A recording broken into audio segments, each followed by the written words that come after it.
and I'd like to welcome you at the Marxism 2016 talk titled Colonialism, Climate Crisis, and Indigenous Resistance.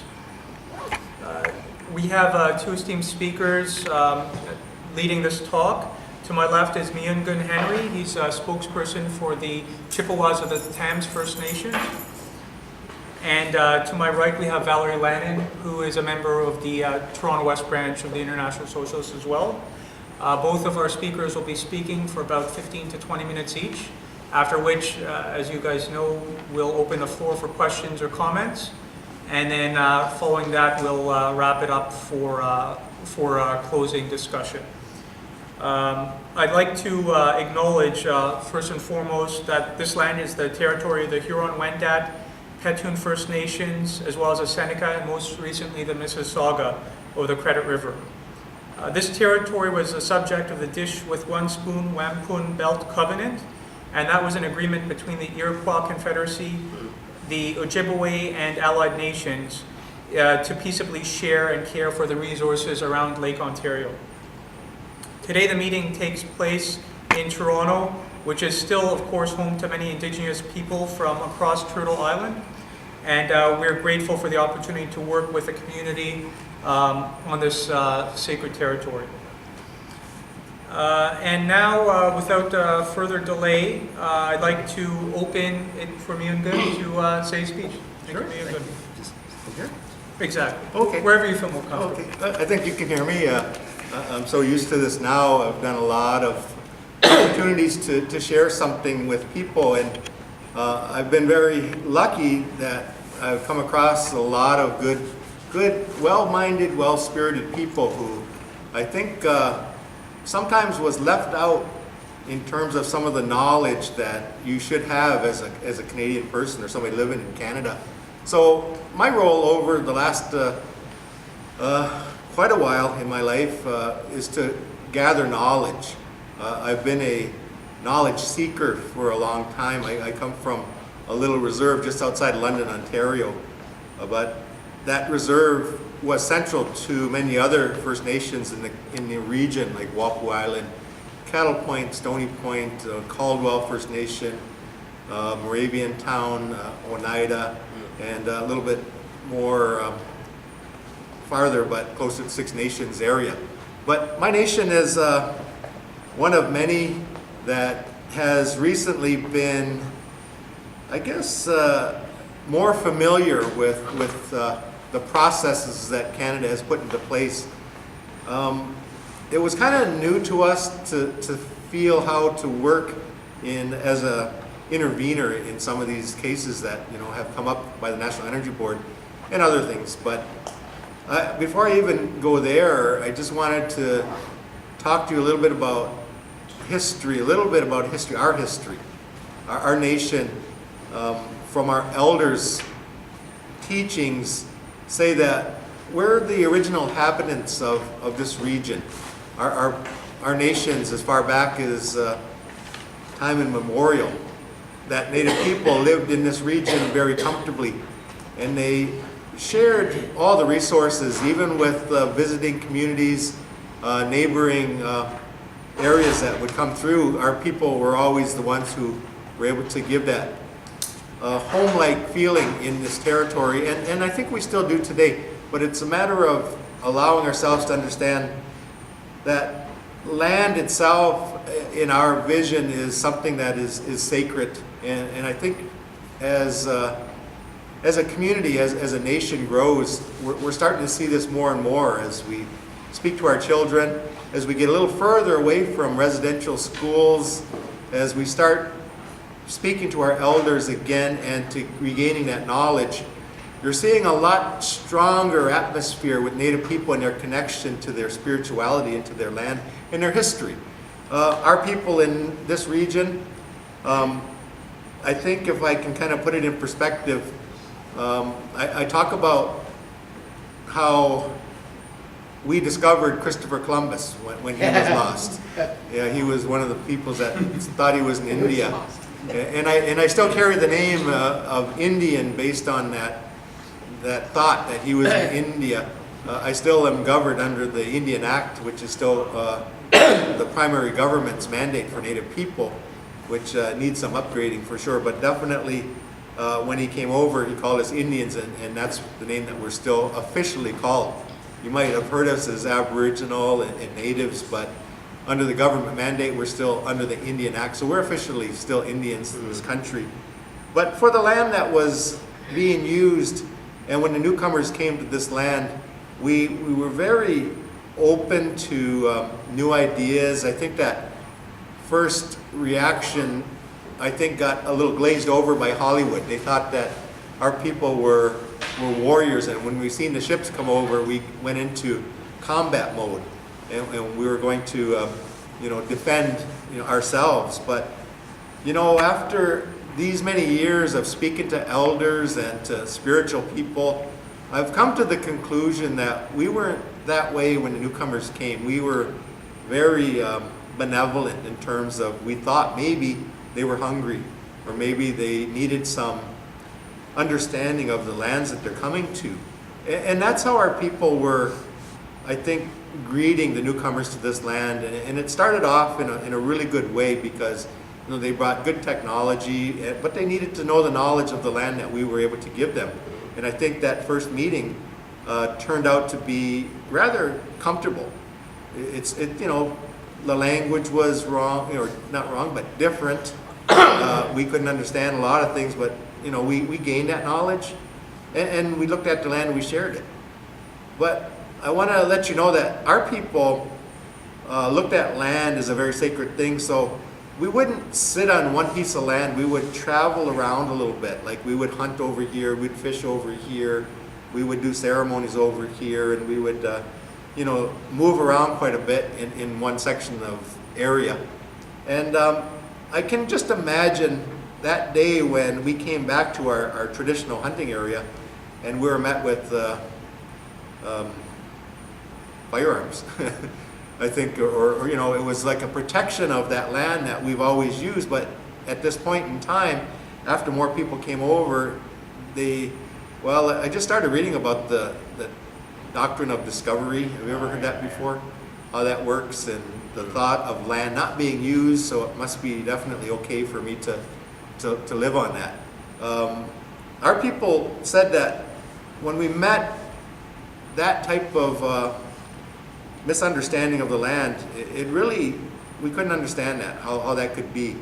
I mean, we know that you can use the land and share it and use it for farming and all the things that you can do with it and live on it. That's really what the land is intended for. But to own that land and to stop the natural progression of existence was kind of extremely hard to understand. But we maneuvered around, and we found our way through, and more and more people came over, and this scenario happened a little bit more and more, quite a bit. And I think at a point in time, our elders decided that we needed to have some kind of an understanding together. The land is definitely capable of producing for all of us. The land is definitely something that I think has been a gift to us all. But when it comes to that type of understanding, we had to have a talk. And I think came back to I don't know if you ever heard of the Royal Proclamation before, 1763. The land that was set aside for Native people was all the way up into Quebec, what is now Quebec, all the way down to Florida. And that was kind of like where Native people were to be settled in.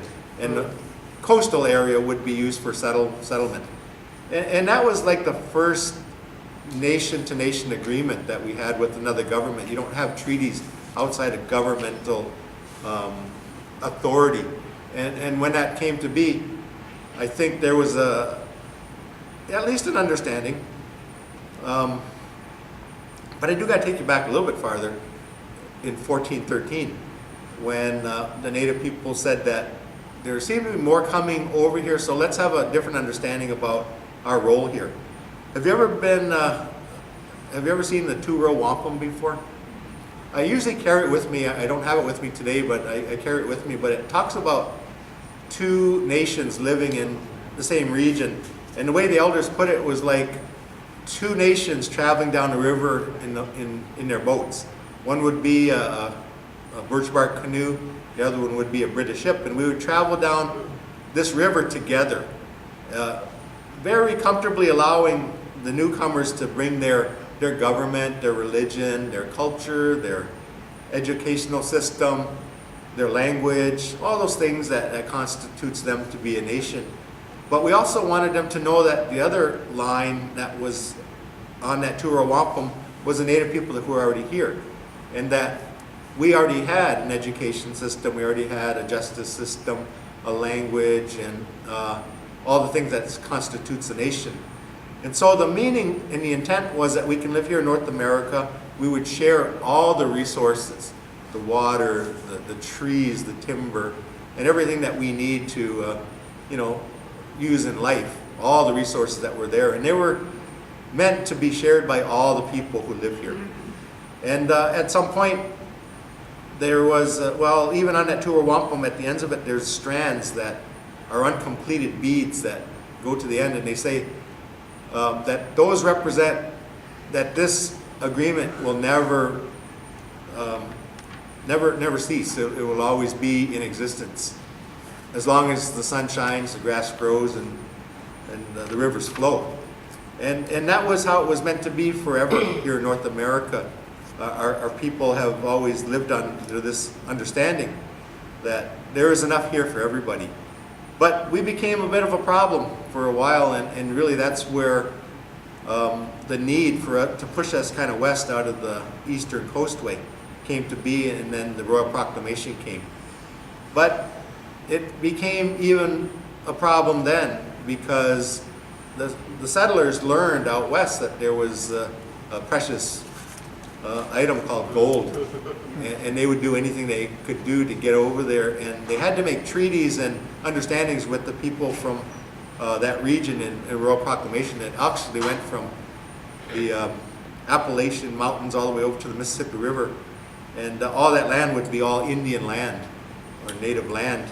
And if they wanted to go through it or make arrangements, they would have to make treaties with the individual nations. So as they branched out westerly, they had to talk to the native people in that region, and very importantly, to get to the west to find some of those precious minerals that were out there. It created problems because our people went into, that's when the warlike battle started, because of the break of that treaty that we had. They would come through and without acknowledgement try to get through, and then we had problems at that point. I think the problem became understood by the newcomers that were here, and they devised a new way to deal with the Indian problem that we have, and it was to, and this is the first time I think we heard chemical warfare being taking place in this region by giving blankets to our elders that was laced with disease, giving it to our pregnant women, giving it to our children. And our population decreased quite rapidly during those times. And at some point they had the ability to finally deal with us, and I think their idea was to put us on a piece of land, what you now know as reserves. They were just pieces of land that were set aside for Native people. I don't call it a reserve so much, I call it more of a corral, that we were able to hold these people until they would die out eventually. I really feel that that's how the reserve system got started, but they didn't work fast enough. Our people were still surviving, and we're still keeping our language and our culture alive, which was something that didn't want to happen. So the next scenario would be to look at the next generation, and we heard that residential schools were built. So they came in and took our children, and the first thing in that residential school was to cut their hair. They were told that, I think in our teachings we're told that our hair is sacred. That's why you see Native people with this long hair. When I see an elder with long hair, I think of a gentleman or a female, a grandma, who's lived a long time, who's lived a life that's gained knowledge. And when she carries that long hair, it gives me some hope that I can hopefully live a nice long life here and tell these stories to my children and grandchildren. And in order to get through life, I know we all go through hardship. And in order to do it, we have to tie our hair into a braid. We call it our mind and our body and our spirit. We tie them together so that we can get through it. It makes it a lot harder to break. And then we're able to get through it. So the kids were told that in that school, and they were told to honor their hair. And when the first thing that happens in that school is to cut that off, it was really devastating to them. It was something that they didn't understand because we were told our hair was sacred. And throughout the course of residential schools, I think we're all aware of all the atrocities that took place, and this misunderstanding of why a Native people would, not assimilate into society. And that's how our young people were looking at it. They wanted to say that I want to keep our languages and cultures alive, but the laws were passed where we couldn't speak our language. We couldn't participate in society. We couldn't go to post-secondary education. We couldn't go into the military. We couldn't congregate in groups of over 3. And we had to go to the Indian agent if we wanted to ever leave the reserves. So the residential school and the assimilation policies that were built for Native people were a big factor in our history. If you walk the streets of Toronto today, the homeless population here is comprised of a lot of nations, but there's a lot of Native people on the streets in Toronto today. And I look at that because a lot of them are still feeling the effects of history, the generational effect of residential schools. If we were told that when somebody passes away, we have to light a fire, and that fire has to go for 4 days, and we have to do ceremonies during that time when somebody's moving on to that spirit world or taking their journey. At residential schools, when the families come to pick up their children and found out that their children had passed away, and they weren't able to perform those ceremonies, which was a very important part of their lives. Walking away, firstly, knowing that the pain of losing a child is excruciating. And so they weren't able to practice their ceremonies and they lost their children. What do you do when you do that? You feel pain and suffering. You weren't able to satisfy your cultural needs and your spiritual needs, so you hide that. And how do you hide pain? Through alcohol and drugs sometimes, or hurting other people, or opting out of society. And when I worked on street patrol here at Anishinaabe Outreach for a while, or Anishinaabe Health here, I used to talk to the people on the street and ask them why they chose that. A lot of them said, I'm not going to live in a society who did this damage to my mother, my father, my grandparents. I'm not going to, and I feel the pain, and alcohol will kind of alleviate the pain for a little while. And I think when you take away our culture and language, it leads to pain, and we haven't been able to recover that yet. So residential schools have closed as of 1996, the last one. People think it's ancient history, but it's not. But we're in that healing stage right now. We're picking up those stories from our elders. We're regaining those spiritual ways, like our ceremonies, sweat lodges, and many others. And we're starting to rebuild that knowledge again, that strength that will give us that ability to be who we are supposed to be.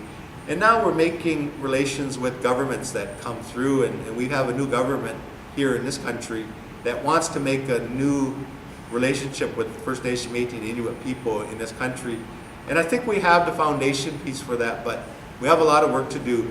And in my theory, a lot of education to do. So I need to get into the high schools, I need to get into the elementary schools and bring those wampum belts that talk about history, talk about, the parts of history that you weren't given in school.